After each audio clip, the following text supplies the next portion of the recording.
കഠിനംകുളം കൊലപാതകം. ആ കേസിൽ ആ സംഭവത്തിൽ കൃത്യം നടത്തിയ ശേഷം പ്രതി രക്ഷപ്പെട്ട യുവതിയുടെ സ്കൂട്ടർ ചിറയൻകീഴ് റെയിൽവേ സ്റ്റേഷന് സമീപത്തു നിന്നും കണ്ടെത്തിയിരിക്കുകയാണ്. ചിറയൻകീഴ് റെയിൽവേ സ്റ്റേഷനിൽ ടിക്കറ്റ് കൗണ്ടറിന് സമീപത്തു നിന്നാണ് അന്വേഷണ സംഘം ഈ സ്കൂട്ടർ കണ്ടെത്തിയിരിക്കുന്നത്. വിവരങ്ങളുമായി വിജിൻ നമ്മളോടൊപ്പമുണ്ട്. വിജിൻ, ഇപ്പോൾ റെയിൽവേ സ്റ്റേഷനിൽ നിന്ന് ഈ സ്കൂട്ടർ കണ്ടെത്തിയ പശ്ചാത്തലത്തിൽ ഒരുപക്ഷെ ചിറയൻകീഴ് റെയിൽവേ സ്റ്റേഷനിൽ നിന്ന് ട്രെയിനിൽ കയറി ഇയാൾ രക്ഷപ്പെടാനുള്ള സാധ്യതയാണോ അന്വേഷണ സംഘം പരിഗണിക്കുന്നത്? തീർച്ചയായും മനു, ഇന്നലെ തന്നെ ഈ സ്കൂട്ടർ കൊലപാതകം നടത്തിയ ശേഷം യുവതിയുടെ വീട്ടിലെ സ്കൂട്ടറുമായാണ് ഇയാൾ കളഞ്ഞതെന്ന് പോലീസിന് വ്യക്തതയുണ്ടായിരുന്നു. അതിനുശേഷം 4 സംഘങ്ങളായാണ് പ്രതിക്കായി പോലീസ് അന്വേഷണം നടത്തിക്കൊണ്ടിരിക്കുന്നത്. ഇതിനിടയിലാണ് ഇന്നലെ ഈ ചിറയൻകീഴ് റെയിൽവേ സ്റ്റേഷന്റെ പരിസരത്ത് നിന്ന് ടിക്കറ്റ് കൗണ്ടറിന് സമീപത്ത് നിന്ന് ഈ സ്കൂട്ടർ കണ്ടെത്തിയത്.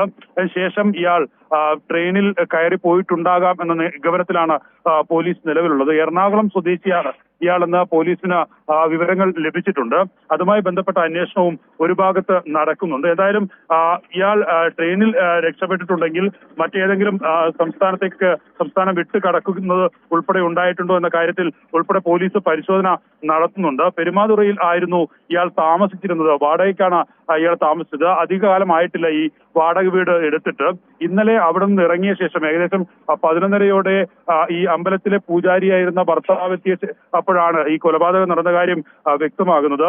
അതിനു മുമ്പ് കൊല നടത്തി ഇയാൾ പോയി എന്നാണ്. തിരിച്ച് ഈ വാടക വീട്ടിലേക്ക് എന്തായാലും എത്തിയിട്ടില്ല എന്ന കാര്യം അയൽവാസികളും ഒപ്പം തന്നെ വാടക വീടിന്റെ ഉടമയും ഒക്കെ വ്യക്തമാക്കിയിട്ടുണ്ട്. അതുകൊണ്ട് തന്നെ നേരത്തെ തീരുമാനിച്ചത് പ്രകാരം ഈ കൊല നടത്താനായോ അല്ലെങ്കിൽ ഈ പെൺകുട്ടിയെ സ്ഥിരമായി കാണാനായോ ഒക്കെ ആയിരിക്കാം ഇയാൾ ഇവിടെ എത്തിയിട്ടുണ്ടാവുക എന്നുള്ളതാണ് ഇപ്പോൾ പോലീസ് സംശയിക്കുന്നത്.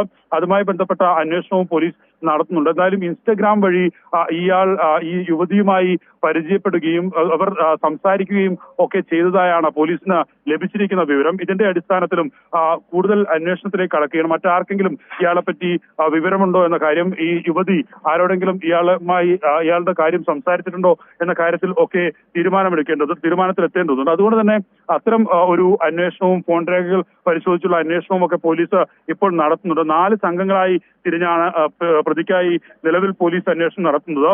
തിരുവനന്തപുരം റൂറൽ എസ്.പിയുടെ ഒരു സംഘവും ആറ്റിങ്ങൽ ഡിവൈഎസ്പിയുടെ നേതൃത്വത്തിലുള്ള സംഘവും ഒപ്പം തന്നെ സാബ് സംഘവും ഒക്കെ ആയിട്ടാണ് നിലവിൽ അന്വേഷണം നടന്നുകൊണ്ടിരിക്കുന്നത്. എത്രയും പെട്ടെന്ന് പ്രതിയിലേക്ക് എത്താൻ കഴിയും എന്നാണ് പോലീസ് നിലവിൽ പ്രതീക്ഷിക്കുന്നത്. അതിന്റെ ഈ സ്കൂട്ടർ കൂടി കണ്ടെത്തിയ സാഹചര്യത്തിൽ റെയിൽവേ സ്റ്റേഷൻ വഴി ഇയാൾ കടന്നിട്ടുണ്ടോ എന്ന പരിശോധനയിലേക്ക് കൂടുതൽ വ്യാപിപ്പിച്ചുള്ള പരിശോധനയിലേക്ക് കടക്കാനാണ് പോലീസ് നിലവിൽ തീരുമാനിച്ചിട്ടുള്ളത്. മനു, ശരി, ഏതായാലും നമുക്ക് അതിൻ്റെ തുടർ വാർത്തകളിലേക്ക് പിന്നീട് പോകാം. വിജിൻ, ഏതായാലും വളരെ പ്രധാനപ്പെട്ട ഒരു നീക്കത്തിലേക്ക് തന്നെ പോലീസ് പോകുന്നു. ഏകദേശം ഈ ട്രെയിനിൽ കയറി രക്ഷപ്പെട്ടിട്ടുണ്ടാകാം എന്നൊരു സാഹചര്യമാണ് ഇപ്പോഴുള്ളത്.